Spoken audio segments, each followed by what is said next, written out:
नमस्कार दोस्तों, स्वागत है आप सभी का मेरे YouTube चैनल में।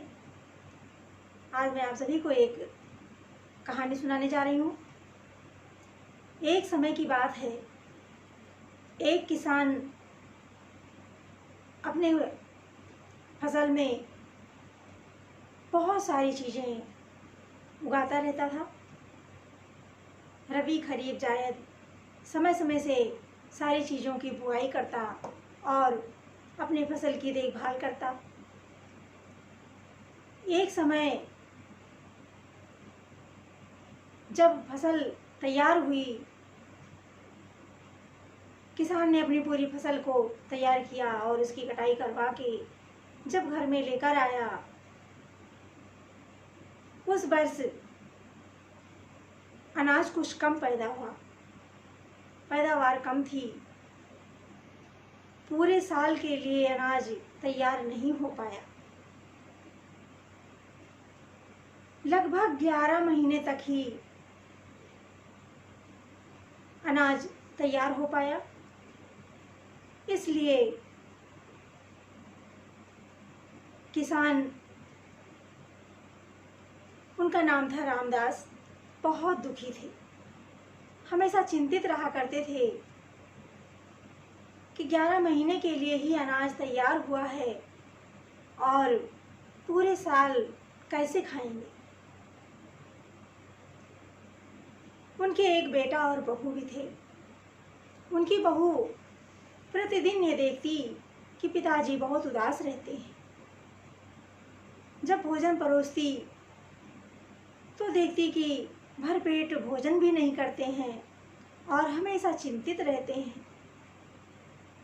एक दिन बहू से रहा ना गया और उसने पूछ ही लिया, पिताजी, हम देखते हैं कि आप अक्सर चिंतित रहते हैं। पिताजी, आपकी चिंता का कारण क्या है? कृपया उसे बताने की कृपा करें।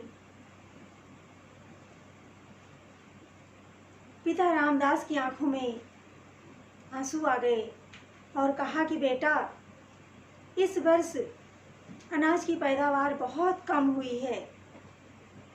11 महीने का ही राशन तैयार हो पाया है। 1 महीने के लिए क्या होगा? कैसे खाएंगे? बहू ने जब सुना, बहू ने कहा, पिताजी, आप बिल्कुल चिंता मत करिए और ये मेरे ऊपर छोड़ दीजिए। भगवान हम सबकी जरूर मदद करेंगे और बहुत अच्छे से हमारा समय बीतेगा। पिताजी, आप बिल्कुल भी चिंता ना कीजिए। बहू ने बहुत ही सांत्वना दी। अब पिता रामदास बहू के इतनी सुंदर बात करने से बहुत प्रभावित हुए और उनकी चिंता का करने का विषय कुछ कम हुआ। धीरे धीरे बहू ने, जब वो रसोई में भोजन बनाती तो थोड़ा थोड़ा सामग्री वो अलग डिब्बे में रखती जाती। एक एक मुट्ठी अनाज वो अलग डिब्बे में अलग थोड़ा थोड़ा करके रखती जाती। किचन की सारी सामग्री उसने थोड़ा थोड़ा करके प्रतिदिन अलग रखना शुरू किया और उससे उसके बहुत सारी चीज़ें इकट्ठा हो गईं और प्रतिदिन सब लोग भरपेट भोजन भी करते। जब 11 महीने बीत गए, धीरे धीरे पूरा 1 वर्ष बीत गया और घर में किसी भी चीज़ की कोई कमी नहीं आई। प्रतिदिन अच्छे से सब लोग भोजन करते। जब पूरा वर्ष बीत गया तो पिता रामदास ने बहू से पूछा, बहू, घर में राशन की कमी होगी, उसके लिए हमें कुछ इंतजाम करना होगा। बहू ने कहा, पिताजी, कोई कमी नहीं है, ईश्वर की कृपा से हमारे पास सब कुछ है, आप बिल्कुल भी चिंता ना करें। संत रामदास ने पूछा, लेकिन बहू, हमारे पास तो केवल 11 महीने के लिए ही राशन पर था और पूरा 1 वर्ष बीत गया, ये कैसे संभव हुआ?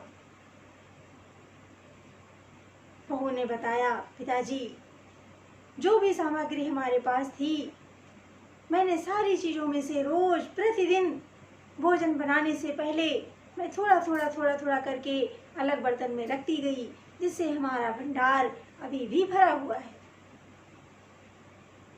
संत रामदास, पिता रामदास अपनी बहू पर बहुत खुश हुए, बहुत प्रभावित हुए और बहुत ही शाबाशी दी। कहा, बेटा, आप हमारी बहू नहीं, हमारी घर की लक्ष्मी हो।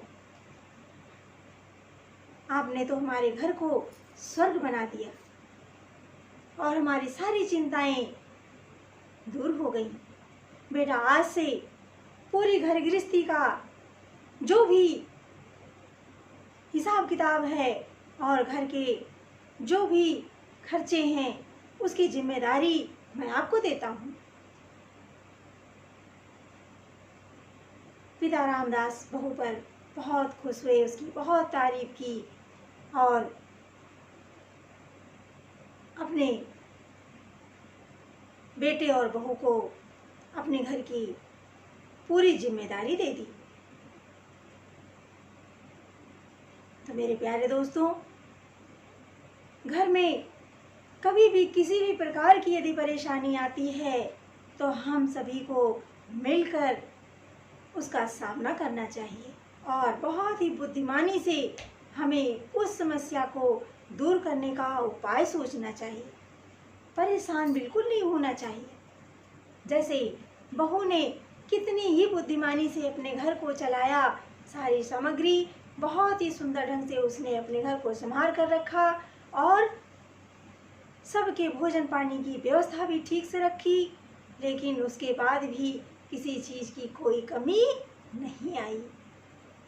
तो हम सभी को भी अपने घर को ठीक इसी तरह से संभालना चाहिए। यदि हम बहू हैं तो एक आदर्श बहू बनना चाहिए, यदि बेटी हैं तो आदर्श बेटी बनना चाहिए, यदि बेटा है तो आदर्श बेटा, यदि पिता हैं तो आदर्श पिता बनना चाहिए, आदर्श भाई बनना चाहिए, आदर्श बहन, जो कुछ भी जिसको रोल मिला है, सभी अपने अपने किरदार का अच्छे से अच्छा रोल अदा करें और अपने परिवार को सुंदर, सुदृढ़ और सुगम और स्वर्ग बना करके रखें। तो यहीं पर मैं अपनी वाणी को विराम देना चाहूँगी। आप सभी स्वस्थ रहें, खुश रहें और मेरी कहानी आपको कैसी लगी कमेंट बॉक्स में लिखकर ज़रूर बताएं। सभी को मेरा नमस्कार।